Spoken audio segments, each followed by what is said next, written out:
conozco una Miguelina. Me pregunto, ¿qué significa la palabra Miguel en el idioma hebreo? ¿Qué significado tiene el nombre Miguel? En el libro de Daniel ustedes van a encontrar que se menciona 3 veces a este ser celestial.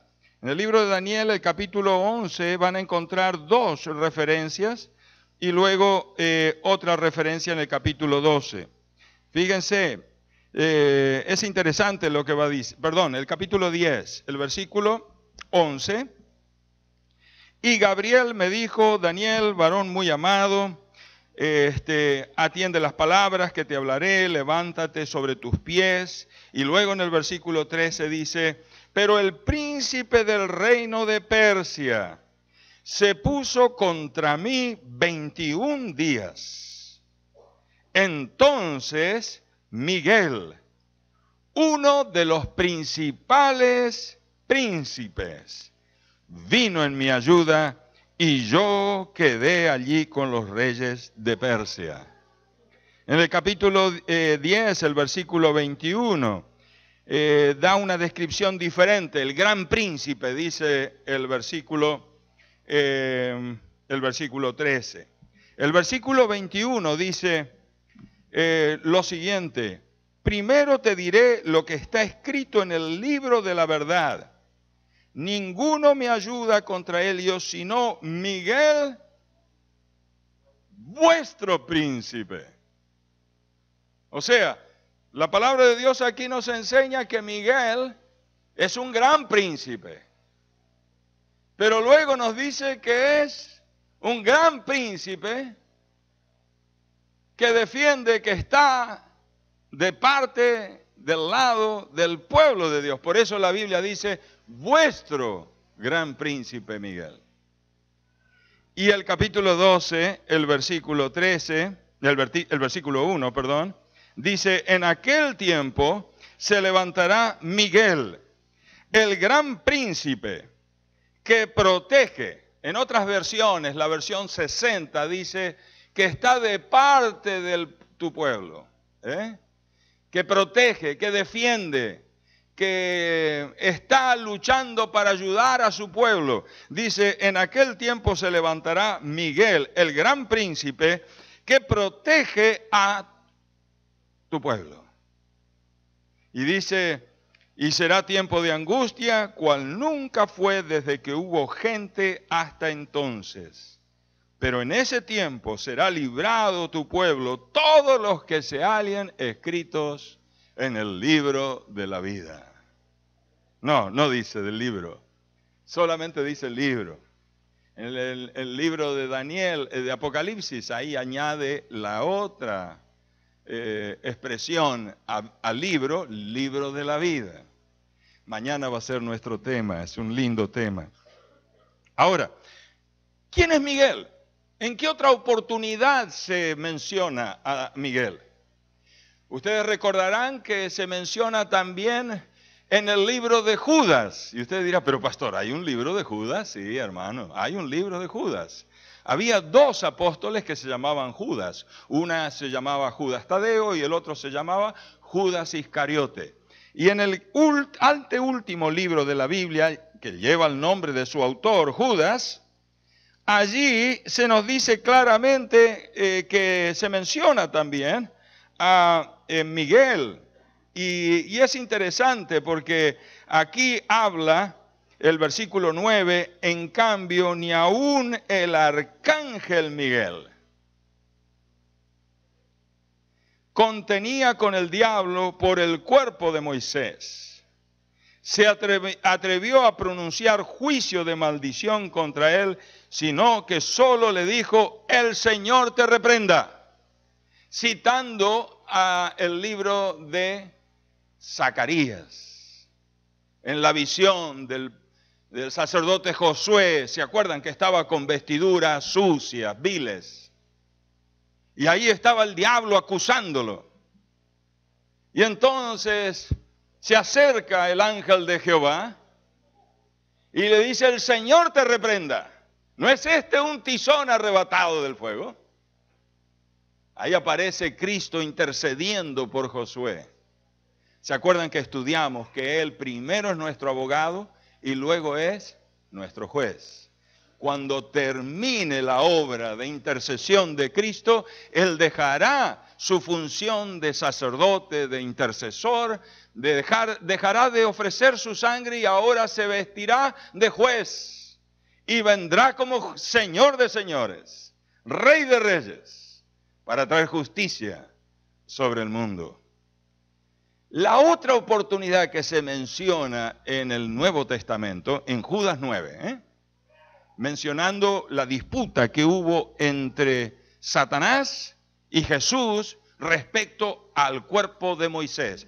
Para aquellos hermanos que son quizás no tan familiarizados con la Escritura, ustedes recordarán que Moisés murió, no pudo entrar en la tierra prometida. La miró desde lejos y descansó, fue sepultado. Nadie sabe dónde fue sepultado. Pero la palabra de Dios nos dice que Jesús en el monte de la transfiguración se le apareció ¿quién? Elías y Moisés. Y Judas nos dice de que evidentemente Satanás quiso retenerlo en el sepulcro. Porque Moisés pecó, era pecador. Pero Cristo, nuestro abogado intercesor, intervino. Jehová te reprenda, no es este un tizón arrebatado del fuego. Gloria a Dios. Qué lindas las palabras de Jesús. Por eso en Daniel dice de que Miguel, el gran príncipe, vuestro gran príncipe, que está de parte de tu pueblo. Gloria a Dios. En el capítulo 10 de Daniel se menciona como el ángel Gabriel fue enviado para intervenir en los asuntos políticos. Llegaba el momento en el cual el pueblo de Israel cumplía los 70 años de cautiverio. Daniel oraba intensamente, pidiendo a Dios que cumpliera su promesa. Pero las fuerzas del enemigo estaban en oposición y Gabriel luchó con esas fuerzas. Sin embargo, en el fragor de la lucha vino alguien que tumbó la balanza a favor de Dios. Y ese fue Miguel.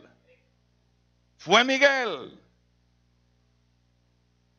Y esta noche, querido hermano, quiero presentarte el gran drama entre Miguel y Satanás, dragón, la serpiente antigua que se llama Diablo y Satanás.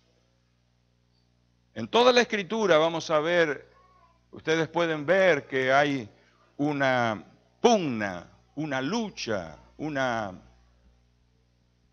celos, envidias, odio que tiene Satanás hacia el Hijo de Dios. Por eso en el capítulo 12 de Apocalipsis se narra cómo esa lucha, dónde comenzó y cómo continuó y cómo terminará. Gloria a Dios, ese capítulo es extraordinario. Dice la palabra de Dios que Juan el evangelista estaba en visión y vio una señal que apareció en el cielo. Capítulo 12, el versículo 1. Una mujer vestida del sol con la luna debajo de sus pies y sobre su cabeza una corona de 2 estrellas. La mujer en la palabra de Dios es un símbolo del pueblo de Dios como del pueblo apóstata de Dios. En Apocalipsis ustedes van a encontrar una mujer vestida del sol, pura, limpia, y una mujer que se la describe como la gran prostituta, la gran ramera, la gran Babilonia, vestida de escarlatas con toda clase de joyas, y estaba ebria de la sangre de los santos. Ahora, interesante, en la Biblia, la esposa de Cristo es representada por una mujer. Cristo el esposo, su esposa es la mujer, la iglesia, su pueblo. Y aquí la palabra de Dios nos describe a una iglesia vestida de Cristo Jesús, el sol de justicia. Una iglesia que ama a Jesús. Una iglesia que sigue al Cordero por donde quiera que va. Una iglesia que tiene el nombre de Dios y del Cordero escrito en su frente. Gloria a Dios por ello, hermanos. Ese es el sello de Dios. El nombre de Dios y el nombre del Cordero escrito en la frente. El sello visible será luego la observancia del cuarto mandamiento. Pero el sello propio, la palabra de Dios en Apocalipsis 14 y el capítulo 7 nos dice que el sello es colocado en la frente, y luego dice que aquellos 144,000 y los salvados tendrán el nombre de Dios, el nombre del Cordero escrito en su frente. La palabra de Dios, eso significa el carácter, ¿no es cierto? Representa el carácter de la persona.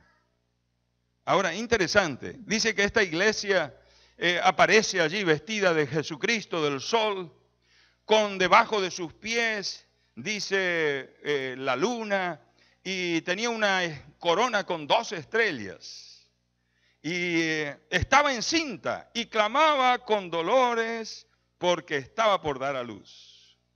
Y aparece ahora en escena la otra fuerza contrincante, enemiga. Entonces apareció otra señal en el cielo, un gran dragón rojo que tenía 7 cabezas y 10 cuernos, y en sus cabezas 7 diademas. ¿Qué representará ese dragón? El versículo 9 dice: y fue lanzado fuera el gran dragón, la serpiente antigua que se llama Diablo y Satanás, que engaña a todo el mundo entero. ¿Qué quiso hacer el dragón? Se paró frente a la mujer que iba a dar a luz. Pero la Escritura nos dice en el versículo 5, y ella dio a luz un hijo varón que había de regir a todas las naciones con vara de hierro. Y su hijo fue arrebatado para Dios y para su trono. Y la mujer huyó al desierto, a un lugar preparado por Dios, para que allí la sustenten durante 1260 días. Es interesante, si ustedes analizan con cuidado, van a encontrar aquí en el capítulo 12 cuál es el accionar del dragón. ¿Cuál es el accionar del dragón? Y también aparecen las características de aquellos que son el pueblo de Dios. Y la ira de Satanás primero se descarga contra Cristo, como no puede tocar a Cristo, y ustedes saben que hizo todo lo posible para destruir a Jesús. Apenas nació y ya utilizó a Herodes para matar al niño Jesús. Y el niño con sus padres tuvieron que ir a Egipto, huir a Egipto. Pero luego, a través de todo el ministerio de Jesús, desde el comienzo del ministerio con las tentaciones del diablo, hasta la última gran tentación en el Getsemaní, la vida de Cristo fue una lucha contra Satanás, que utilizó todos los recursos que tuvo a su alcance. Hoy, hermanos, tenemos que tener mucho cuidado, porque el diablo, si nos agarra fuera de base, hasta nos usa a nosotros.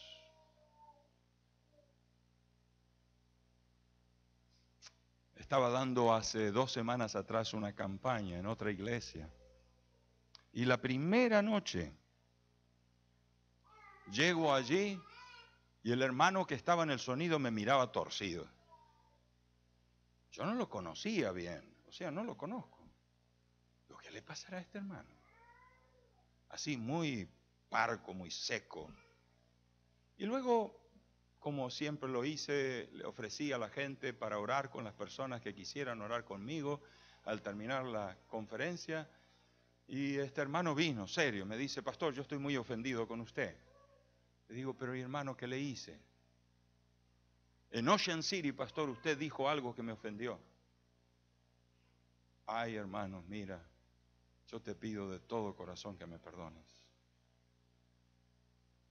Aunque no me acuerdo, sé que eso causó, mis palabras causaron una herida en tu corazón. Y te pido perdón.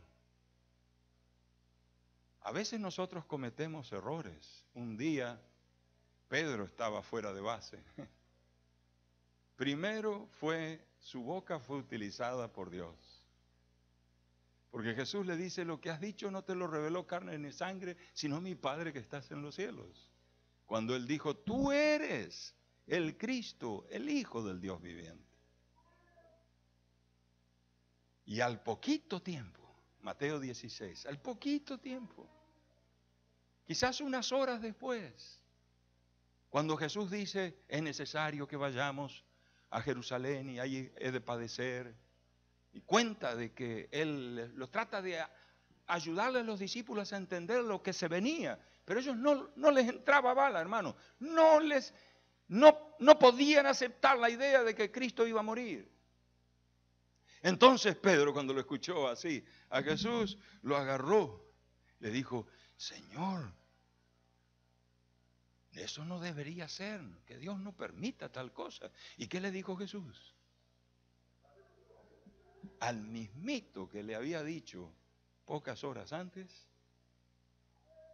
has hablado por inspiración del Padre, ahora le dice, apártate de mí. No, tú no. No, tampoco tú.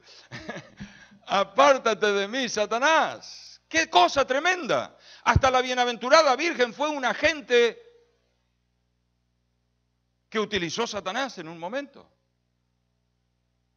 O sea, Satanás puede utilizar cualquier elemento y históricamente el libro de Daniel nos muestra que a través de los imperios que Daniel vio, comenzando con Babilonia, luego los medos y persas, luego los griegos, luego los romanos y luego ese reino dividido y un poder emergente diferente de los demás, han sido los instrumentos poderosos de Satanás para lograr sus propósitos. Hay un versículo muy importante que está en Isaías el capítulo 14, hermanos. El versículo 12 al 14.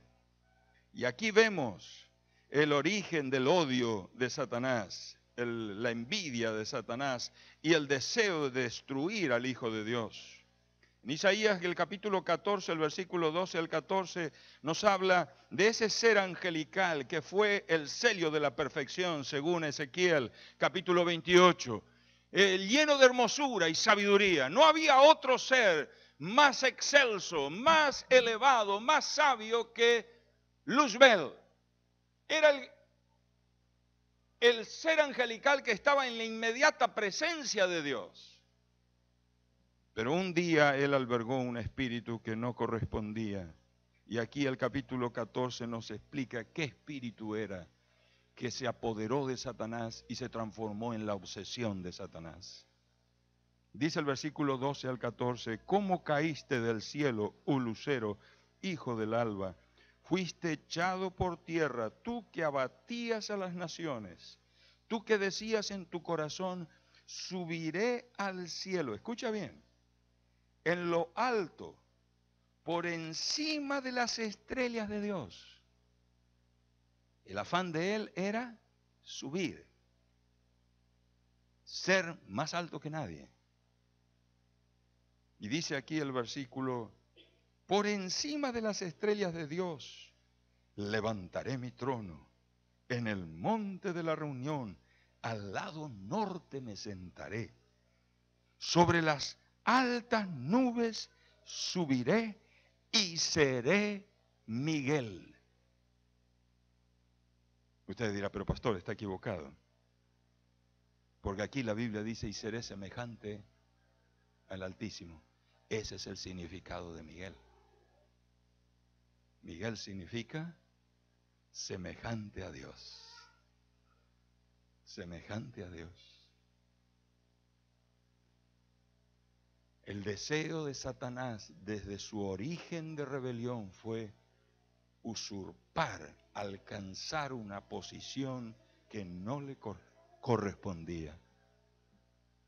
Jesucristo ha sido evidentemente el Dios mediador a través de los siglos de los siglos. Él fue el que se ofreció desde los días de la fundación del mundo para morir por nosotros. Él fue el ángel de Jehová que se manifestó en el Antiguo Testamento. Fue ese ángel de Jehová que se le apareció a Abraham cuando iba a destruir las ciudades de Sodoma, Gomorra. Fue cuando Abraham habló cara a cara con ese ángel de Jehová, que era ¿quién? Cristo Jesús. Pablo dice, y la roca que los seguía, la roca que estuvo con ellos, que dirigió al pueblo de Dios, era Cristo, ese ángel de Jehová, ese Dios revelado, ese Dios que se humanó, ese Dios que se apareció, que se hizo carne con nosotros, que tomó nuestra naturaleza, para que tú y yo tengamos una oportunidad de salvación. Ese era Miguel, aquel que era semejante, igual a Dios. Y Satanás quiso tener la posición de Jesús. Por eso Apocalipsis nos dice de que hubo guerra en el cielo. Es interesante, la guerra no comenzó con el nacimiento de Jesús aquí en la tierra. La guerra, ese fue el segundo capítulo de la guerra. El primer capítulo de la guerra de las galaxias, podríamos decir, la guerra celestial, fue en el cielo. Dice que ese dragón, el versículo 3, engañó a la tercera parte de los ángeles. Dice que ese gran dragón rojo que tenía 7 cabezas, y dice, con su cola, el versículo 4, arrastra a la tercera parte de los ángeles, de las estrellas de Dios. Logró engañar a una tercera parte de los ángeles. Y el versículo 7 dice, hubo una gran batalla en el cielo. Miguel y sus ángeles lucharon contra el dragón y sus ángeles. Pero las lindas noticias de esa primera batalla las dice el versículo 9. Y fue lanzado fuera. ¿Quién ganó la batalla en el cielo? Miguel. Satanás fue lanzado fuera. En realidad fue un proceso, ¿no es cierto? La primera batalla en el cielo, todavía él tenía acceso a entrar al cielo, y eso lo sabemos por el libro de Job.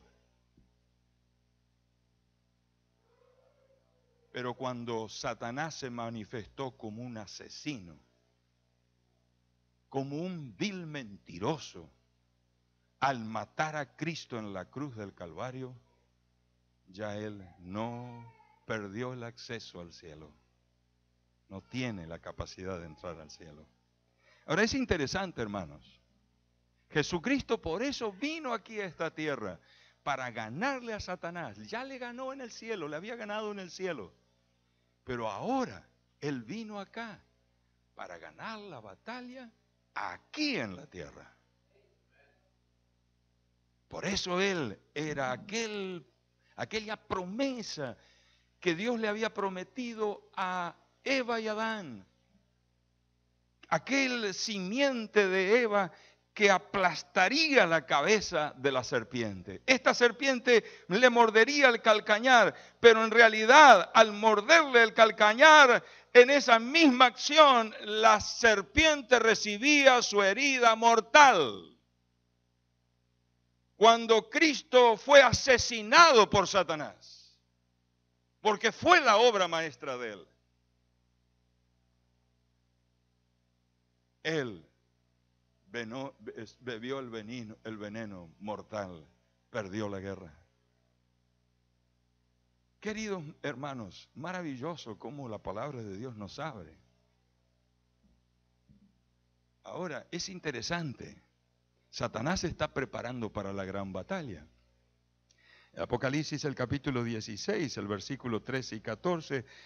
Y aunque no es un seminario de Apocalipsis, querido hermano, déjeme compartir este texto contigo. Versículo 13 y 14. Hablando de las plagas y de la gran lucha final, el gran Armagedón. Satanás obrará a través de 3 poderes representados de la siguiente manera. Y vi salir de la boca del dragón, de la boca de la bestia y de la boca del falso profeta 3 espíritus inmundos como ranas, que son espíritus de demonios que hacen señales y van a los reyes de la tierra de todo el mundo para reunirlos para la batalla del gran día del Dios Todopoderoso. Históricamente, Satanás ha utilizado 3 medios para destruir la causa de Cristo y al pueblo de Cristo. Y ahí sí Daniel nos da los detalles. En el libro de Daniel, el capítulo 7, donde aparece esa primera visión que narra la sucesión de imperios, representados por un león, luego un oso, luego un leopardo con 4 cabezas y 4 alas, y luego una bestia indescriptible que tenía uñas de bronce que desmenuzaba y destruía todo, y de esa 4ª bestia tenía 10 reinos, y 10 cuernos que representan 10 reinos. Y es interesante lo que dice aquí la palabra de Dios, que en el tiempo de estos reyes, de estos reinos divididos, como en la estatua de Nabucodonosor, de Daniel 2, que era un reino dividido, en ese tiempo surgiría otro poder, un cuerno pequeño, un 1/10 cuerno. Y este cuerno sería diferente de los demás. Y haría 3 cosas fundamentales, queridos hermanos, que es la estrategia de Satanás. Ahora, querido hermano, si hay alguno que se va a ofender, pues yo le pido que se vaya ya. No quiero ofender a nadie, pero voy a hablar claro. ¿Me dejan hablar claro? ¿Sí? No es un ataque personal a personas, es un ataque, o sea, vamos a compartir lo que la palabra de Dios enseña con respecto a enseñanzas que Satanás ha tratado de confundir la mente de la gente. Dice que este poder que surgiría después de la 4ª bestia que representa Roma pagana, dice haría 3 cosas. 3 cosas. Escuchen bien, versículo 25. Hablará palabras contra el Altísimo. En Apocalipsis, el capítulo 13, dice de que blasfemaría contra Dios, contra el santuario, contra los moradores del cielo. Y la palabra blasfemia o hablar palabras contra el Altísimo no es insultarlo a Dios, hermanos. Por favor, entendamos. Tenemos que entender esto desde el punto de vista bíblico. A Jesús lo acusaron de blasfemo porque Él se hizo Dios, pero Él era Dios.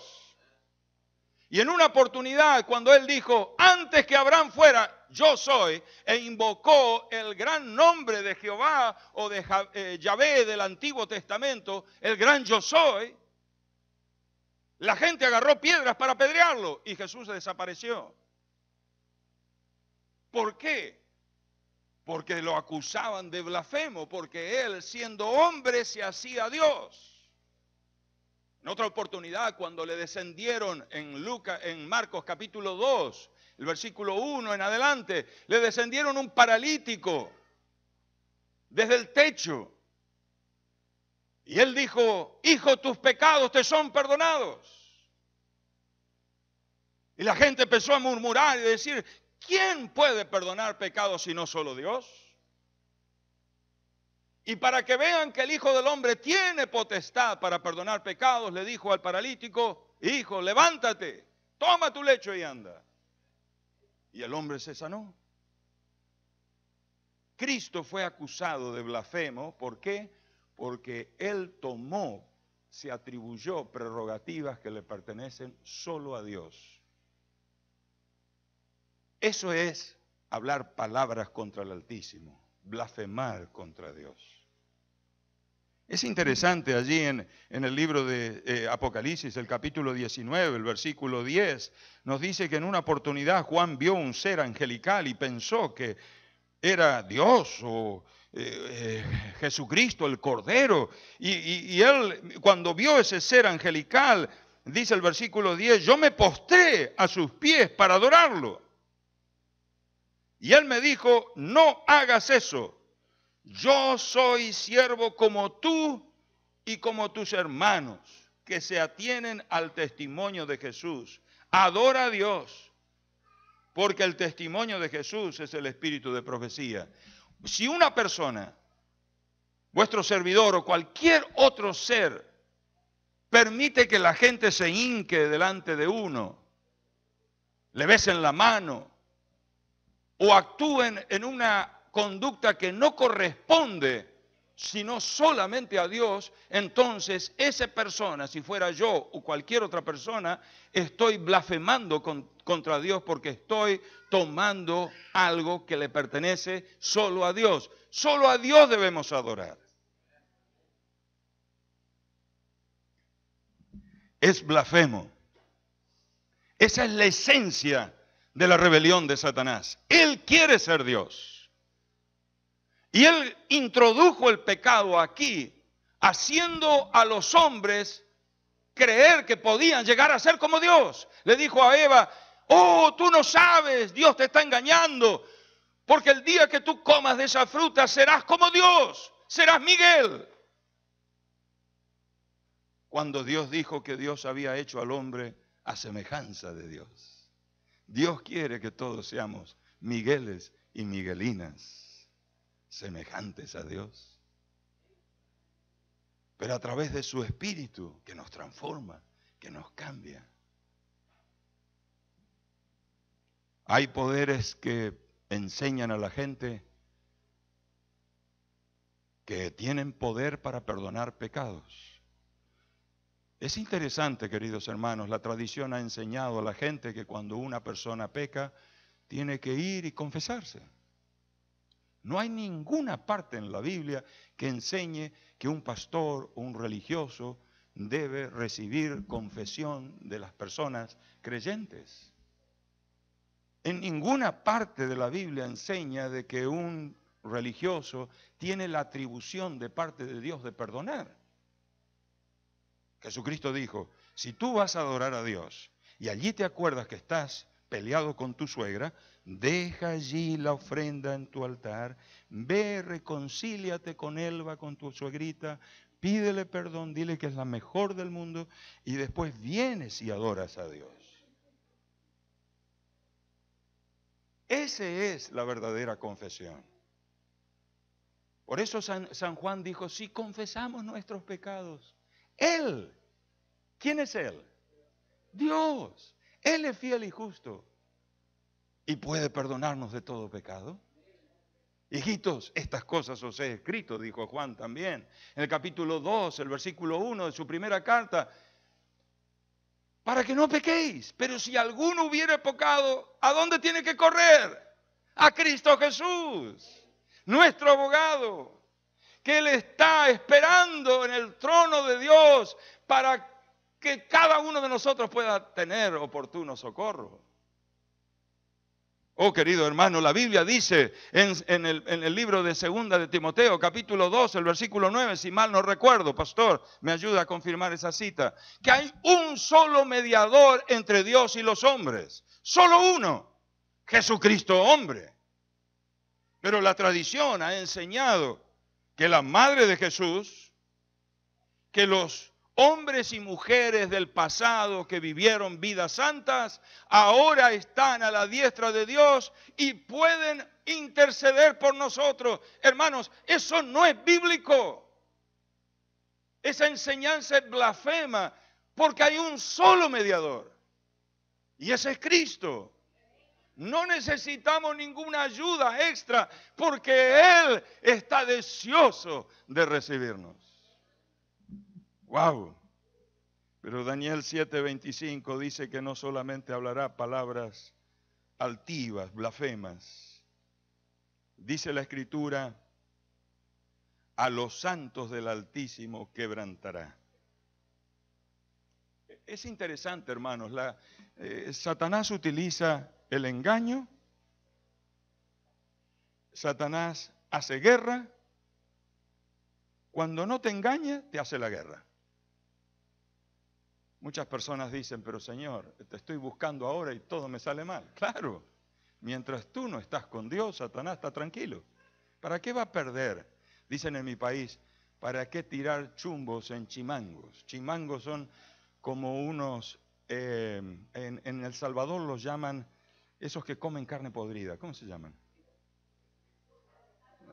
Los sopotes, ¿cómo? Sopilotes. Feos. Feos, hermano. ¿Quién quiere comerse un sopilote?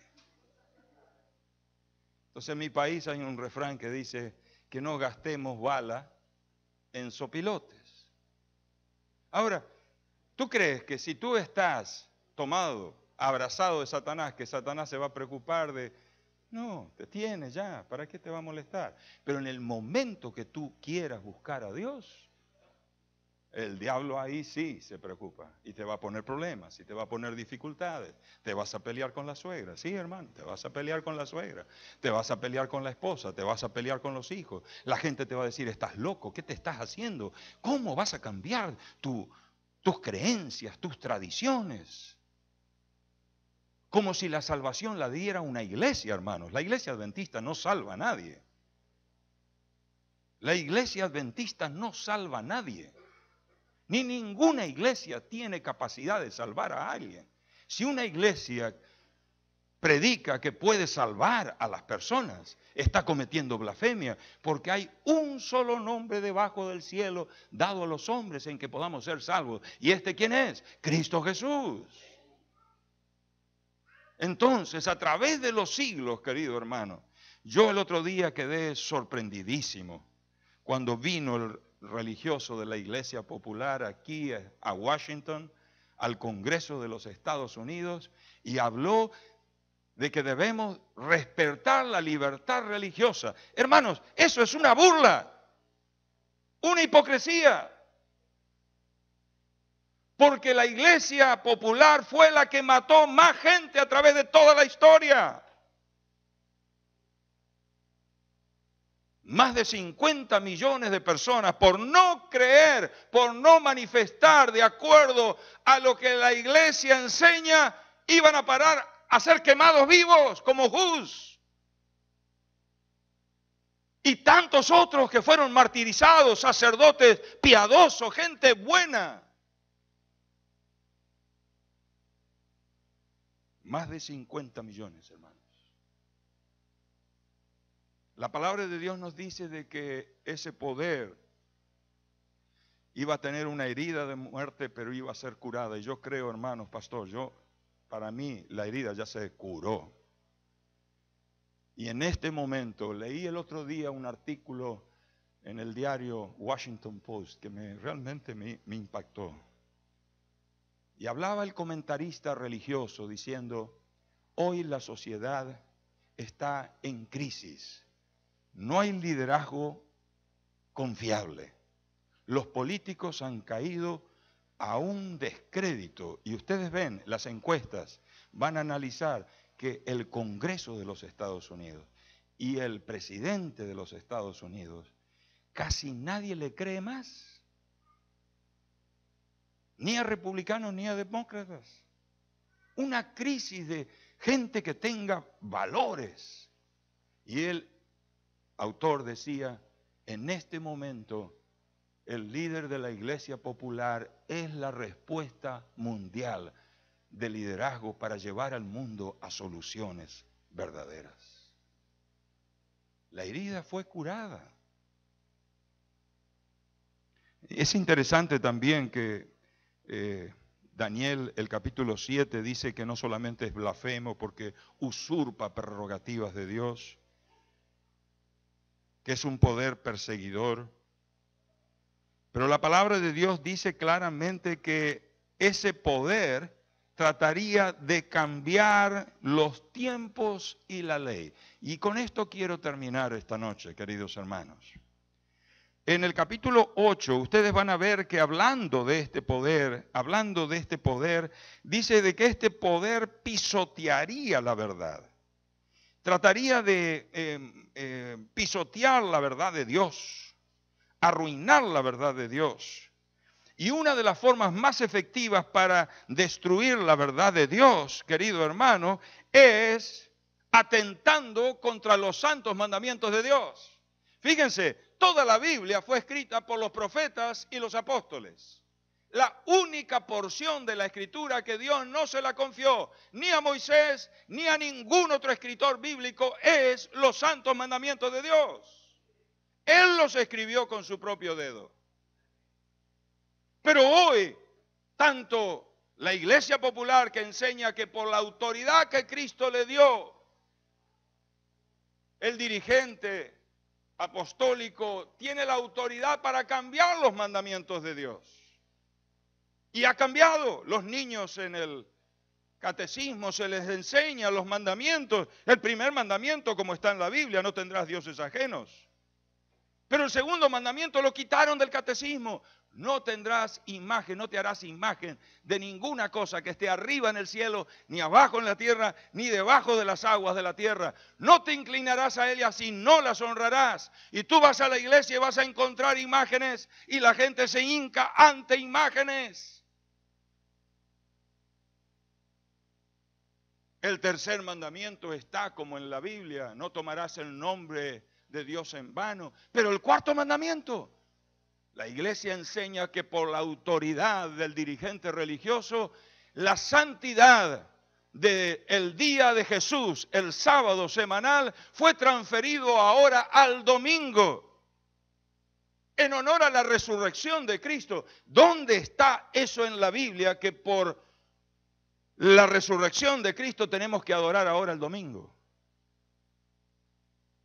Y queridos hermanos, lo triste, que muchas iglesias evangélicas, gente linda, gente buena, gente sincera, predican: Cristo clavó la cruz, en la cruz la ley de Dios. Y uno les pregunta: pues entonces ahí se puede matar, se puede adulterar, se puede robar. Ah, no, mi hermano. Y al final, lo único que Cristo clavó en la cruz es el sábado. Y al guardar el domingo, los evangélicos, en lugar de adorar a Cristo, el Señor del sábado, están adorando al dirigente de la iglesia de Roma. Directamente, queridos hermanos. Por eso la Biblia dice de que este poder cambiaría los tiempos y cambiaría la ley de Dios. Fíjense, la Biblia enseña que una persona tiene que creer para poder aceptar a Cristo y ser bautizado. Pero la iglesia no enseña eso. La iglesia enseña que un niñito cuando nace hay que llevarlo para bautizarlo. ¿Bautizarlo de qué? Ah, el bautismo por gotitas. Por favor, con mucho respeto lo digo, hermanos. Por favor, no me interpreten mal. No quiero ofender a nadie. Pero la Biblia no habla de que hay que echar unas gotitas en la frente. La Biblia dice de que hay que bautizar a la persona. Y el bautismo, la misma palabra bautismo en la Biblia significa sumergir. Representa la muerte de Cristo, la sepultura. Cuando una persona es introducida en el agua y queda debajo del agua, representa la muerte y la sepultura de una vida vieja, así como Cristo fue crucificado y sepultado, y luego sale a nueva vida. El bautismo es la ceremonia bíblica que conmemora la resurrección, no el domingo, es el bautismo. Wow, hermanos, y así podríamos seguir y seguir y seguir. Pero la doctrina más diabólica, hermanos, la enseñanza más diabólica, es la primera mentira que dio Satanás a Eva. ¿Con que Dios os ha dicho no moriréis?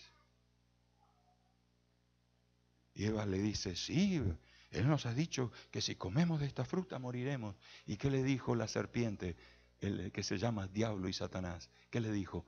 No moriréis. La enseñanza que sale de la boca del falso profeta, de la bestia y del dragón, representando la apostasía protestante, el paganismo y la iglesia popular.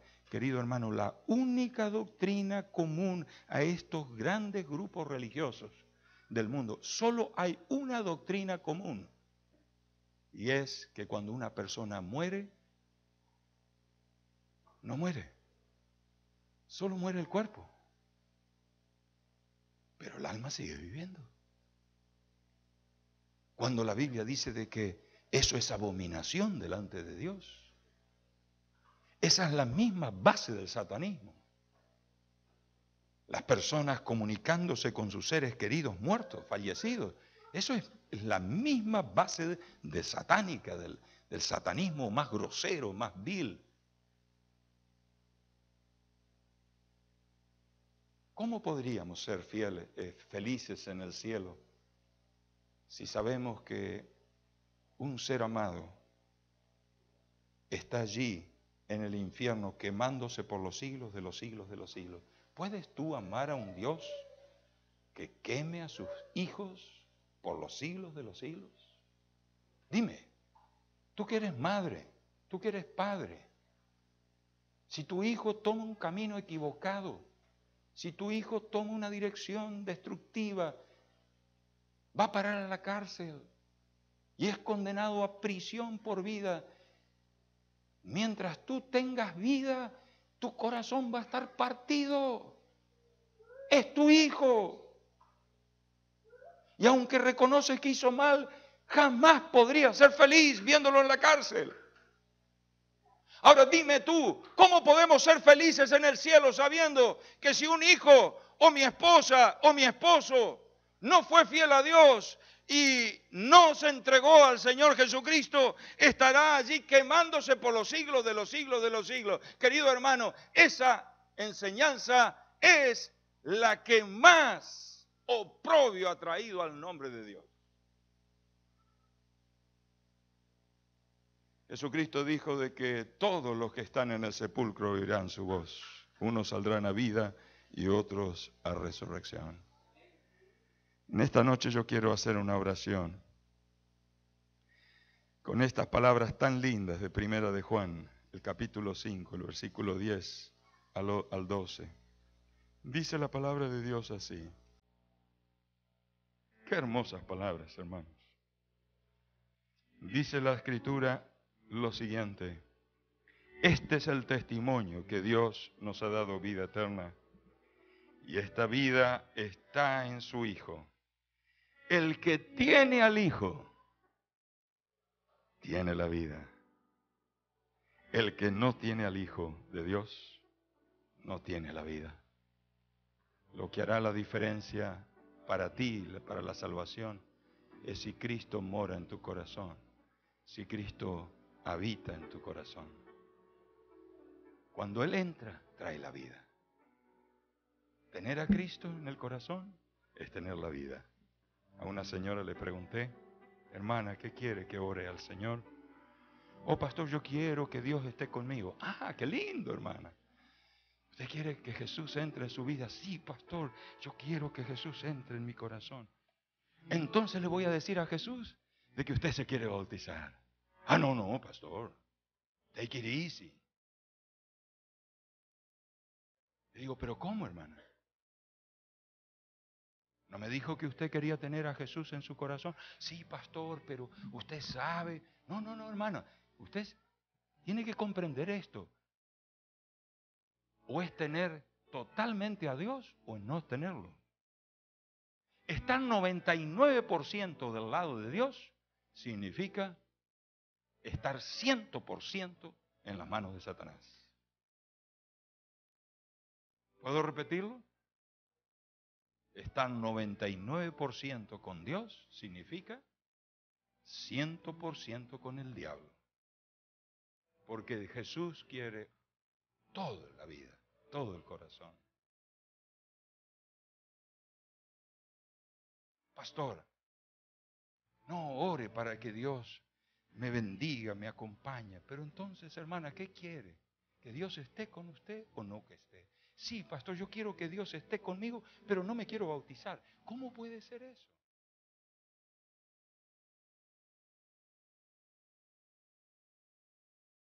A veces nosotros pensamos que sabemos más que Dios. Sin duda, en estas noches, Dios te ha estado tocando el corazón, te ha estado llamando. Quiero hacerte la pregunta: si Jesús te está llamando, ¿tú crees que es tan tonto Jesús que se equivoca? Porque tú no estás preparado, porque tú no puedes, porque tú esto, por el miedo, por la indecisión, por lo que va a decir la gente. No, si Jesús te llama, confía en Él. Dale un chance a Jesús. Y Jesús va a hacer una obra preciosa en tu vida. En esta noche el llamado va a ser diferente. Muy distinto. Es la última noche. Mañana me tocará compartir también la palabra. Pero esta noche yo quiero que el Espíritu de Dios que ya está orando en tu corazón pueda utilizar a tu amigo, a tu familiar, a tu compañero de trabajo para invitarte para venir juntos aquí adelante. ¡Wow! ¡Qué lindo es! Hoy el llamado de Dios se va a unir al Espíritu y a los ángeles que en este momento están batallando. Si pudiéramos abrir los ojos veríamos, ¡wow! Poderosos ángeles de Dios. Me pregunto, pastor, no sé, ¿habrá algún valiente que quisiera invitar a alguien que tú amas y que tú quisieras verla en el reino de los cielos o verlo en el reino de los cielos? ¿Hay alguien aquí que quisiera invitar en voz alta a alguien y que quiera invitarlo a venir aquí? Vamos a orar por esa persona para que Dios lo colme, lo rodee. Cristo, el gran Miguel, pueda darte la victoria, porque la única victoria que le falta a Satanás, a Cristo, es en ti, en tu corazón. Y Él quiere tener esa victoria. Tan solo si le das, si hoy tomas una decisión y le dices a Jesús, aquí estoy Jesús, pues tú vas a ganar la batalla en mí porque yo no puedo con ese diablo.